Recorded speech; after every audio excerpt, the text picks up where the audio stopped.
ভিডিওটি দেখা মাত্র জয় বাংলা সৈনিকেরা সর্বোচ্চ শেয়ার করবেন, কারণ বাংলাদেশের পুলিশ প্রশাসন যারা এই মুহূর্তে দায়িত্বে আছে তারা যেন দেখতে পায় এবং কি তারা সিদ্ধান্ত নিতে পারে 5 আগস্টের দিন যখন পুলিশদেরকে হত্যা করছে ঠিক একইভাবে এনসিবির লোকেরা, এনসিবির নেতাকর্মীরা, পাকিস্তানি প্রেমিকেরা এই পুলিশ ভাইকে মারতে আসে, তাকে মব করার চেষ্টা করে। তখন তিনি রাগে ক্ষোভে বললেন, আমাকে মেরে ফেলবেন তো মেরে ফেলেন, বাংলাদেশের সাধারণ জনগণদেরকে আমরা এখন নিরাপত্তা দিতে পারতেছি না, আমাদের হাত পাও বাঁধা, আপনারা তো 5 আগস্টের দিন আমাদেরকে মেরে ফেলছেন 5000 পুলিশ, কিন্তু সেটারও তো বিচার পাচ্ছি না। অন্যদিকে আমাদেরকে যারা আমরা এখন জীবিত আছি আমাদেরকেও মেরে ফেলেন, আমরা এই বাংলার মাটিতে আর থাকতে চাই না। ইতিমধ্যে আপনারা এই ভিডিও দেখে ফেলছেন কতটা রাগ অভিমান থেকে তার মনের কষ্ট জায়গা থেকে তিনি প্রতিবাদ করছেন। এভাবে বাংলাদেশের প্রত্যেকটা পুলিশ ভাই আপনারা প্রতিবাদে গর্জে উঠুন, তাহলে বাংলার মানুষ আপনাদের পাশে দাঁড়াবে।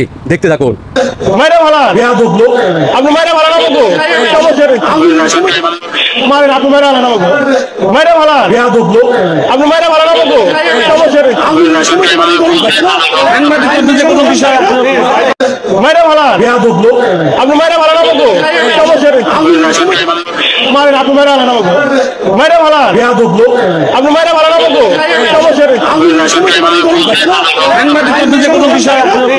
কি দেখলেন তো, গুটি কয়েকজন পাকিস্তানি পুলিশ বাংলাদেশে এখন বর্তমানে দায়িত্বে আছে। 5 আগস্টে 5000 পুলিশ হত্যা এই পর্যন্ত কেউ বিচার চায় নাই, কেউ মামলাও করতে পারে নাই। শুধুমাত্র জয় বাংলা সৈনিকেরা, 71 সৈনিকেরা, মুক্তিযুদ্ধ সৈনিকেরা, বঙ্গবন্ধুর আদর্শ সৈনিকেরা, মাননীয় প্রধানমন্ত্রী শেখ হাসিনার কর্মীরা একের পর এক প্রতিবাদ করে যাচ্ছে, আপনাদের পাশে আছে।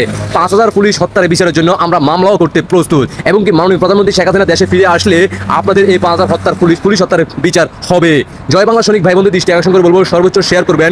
বাংলাদেশের যতগুলো পুলিশ আছে সবাই দৃষ্টি আকর্ষণ করে বলতে চাই, এখনো সময় আছে, আপনারা চিন্তা করেন, সিদ্ধান্ত নেন। 13ই নভেম্বর আমরা ঢাকা ঘেরাও করতেছি, ইতিমধ্যে আপনারা অবগত আছেন, তাই আপনাদের দৃষ্টি আকর্ষণ করে বলতে চাই, আমাদের নেতা কর্মীদেরকে আপনারা কোনো ধরনের বাধা সৃষ্টি করবেন না।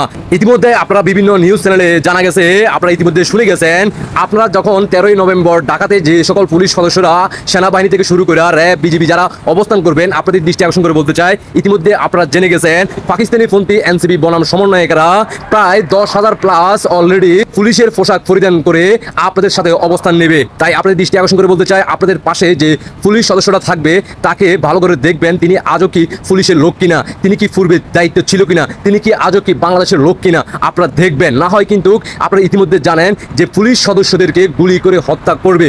তাই আপনাদের দৃষ্টি আকর্ষণ করে বলতে চাই, তারা সেটাকে আওয়ামী লীগের নেতাকর্মীদের উপরে চাপিয়ে দেওয়ার চেষ্টা করবে। জয় বাংলা সৈনিক ভাই বোনদের দৃষ্টি আকর্ষণ করে বলতে চাই, সর্বোচ্চ শেয়ার করবেন, যাতে বাংলাদেশের প্রত্যেক প্রান্তে প্রান্তে পুলিশ সদস্য ভাইরা এই ভিডিও বার্তারা পায়, আর এই পুলিশ ভাইয়ের মতো যাতে সবাই রুখে দাঁড়ায়, গর্জে ওঠে, প্রতিবাদ করে। কারণ ইতিমধ্যে পুলিশ ভাইরা বুঝতে পারছে এই বাংলাদেশকে রক্ষা করতে হলে জয় বাংলা সৈনিকদেরকে রাজপথে নামার সুযোগ করে দিতে হবে, এই বাংলার মাটিকে মুক্ত করতে হবে।